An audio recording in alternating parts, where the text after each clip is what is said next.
In this video, we're going to look at some basics to get things going with your new active panel. Once you've pressed the power button on your active panel, if it is completely off, it'll take a couple of minutes for it to boot up and get ready. Once you get to this screen, you'll know your active panel is ready to use. So to get to the main functions of the active panel, we can tap on any one of these arrows, bottom one or either the side ones, and that'll give us our main functions. So we've got a whiteboard, which just brings up a blank whiteboard that we can write on. Our home button takes us back home. The annotate button will bring up a toolbox which you can use to write over anything that's on your screen at that time.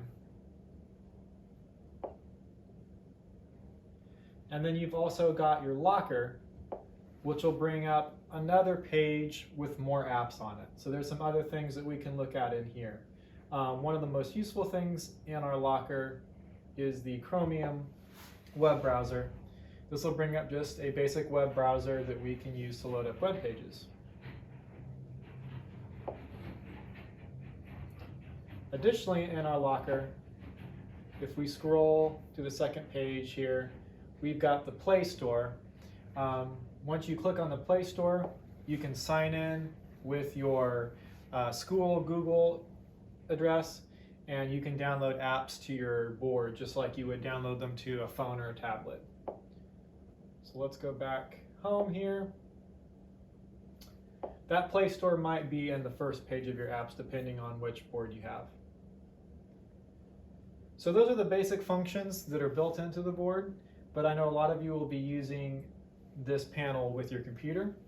So to get your panel hooked up to your computer, first of all, you'll need to make sure that your computer is connected with both the HDMI and the USB cables. So there are two cables that need to be connected. One of them does audio and video.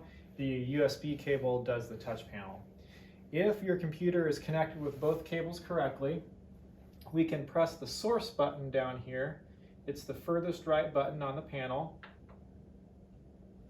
We'll get some options here. We want to tap on HDMI 2.